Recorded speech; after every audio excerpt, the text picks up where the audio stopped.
Hello again, it's Ollie here from Polyculture Books. I'm with my good man George. George. For now, that's it, just George. It's just Hello, George. And that's for me, and that's it for me as well. I'm ASCII Book Lady. So you're hearing ASCII Book Lady in the background. Julie's got a fantastic shock of blue hair, and one day we promise you will see the wonderful camera lady slash ASCII Book Lady who runs this bookstall beautifully. Anyway, I've just brought George along. We just thought we'd pull out a selection of books, have a little chat about them, and Julie's going to raise her eyebrows when it gets a bit too long for this video. And you at home, if you think this video is too long, let us know. If it's too short, let us know. And if you don't like it, let us know what we can do better. All right? And if you don't, Wary of Julie's reaction, you might get an uncensored reaction from Julie the Captain. and if you don't care, let us know. So I've just found a couple of bits from the wit and wisdom of music before we could start with. So we've got a little quote from Ice-T talking about hip-hop music and rap, who says, "I don't see why there has to be an age limit to performing rap. There's no age limit in rock. For fuck's sake, look at Kiss." That's my first quote, and also American accent there.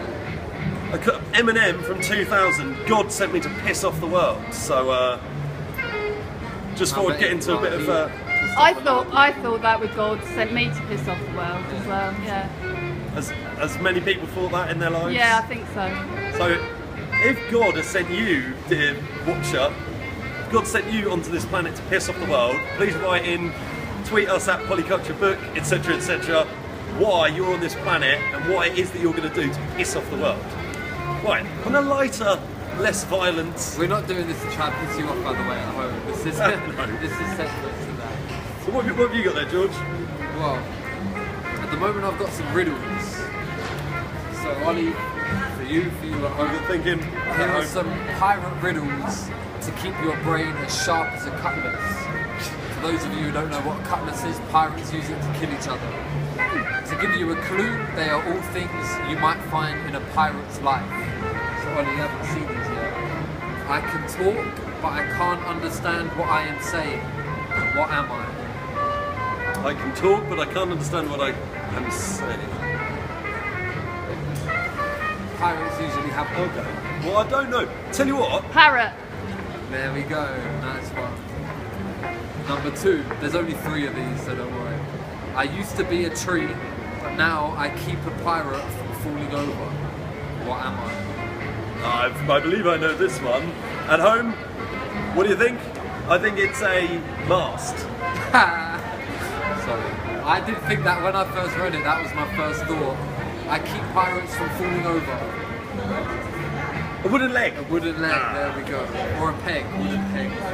I bet everyone out there got that, all that, millions of followers. Alright, last riddle, George. Hit us. Come on. I am all around, but a pirate does his best to stay out of me.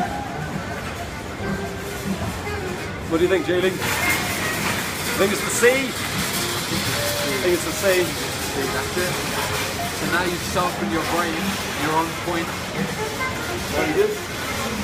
And our last little selection for today, I think, we've got Seneca on the shortness of life. So there's a few little bits I would highly recommend reading this. It's a very interesting book, and it's Seneca's one of the early Greek philosophers. I'd never really heard of him. And literally, there's a couple of bits that I underlined, and I just thought, what do you think? And then I realised that I was so impressed I didn't actually underline the bits I wanted to. So we may just have to think about the value of time, because it's all about the shortness of life, the value of time, how much of yours we are taking up with this. Yeah, thanks for watching, man. Thanks for watching. So remember that Seneca is always surprised to see some people demanding the time of others and meeting a most obliging response. But nobody works out the value of time. Men use it lavishly as if it costs nothing. But does cost time? Does time cost? What do we think? Some people say time's money. I don't agree. I think time's more important than money. You never often see a direct return on your investment from time. That's not true, I'm saying. That's not true. Do you? You do see an investment. It's not, what's the word? Tangible. soft and tangible. It may not be tangible, but a lot of the time, some of the best things in life may not be tangible. I think you summed it up. You summed up Seneca much better than I could, which is that some people count everything in the value of money, but in actual fact, time is our most important If I'm commodity. willing to give you £10, is that more important than if I'm willing to sit down with you for 10 minutes and have a chat? You're talking quality time, which means love. There we go. Beauty. Beautiful. When you give your children quality time, it means you're giving them love. I couldn't agree more.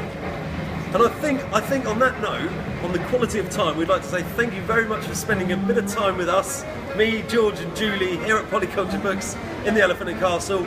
We hope you've enjoyed our little video. Like we say, if it was too long, too short, or completely terrible, let us know, because we're going to keep doing these and hopefully they'll get better and better. So, Pop down, come chill out.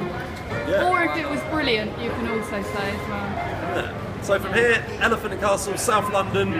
It's bye from Ollie, bye from George. George, and Bye from the Aspie Book Lady. Bye.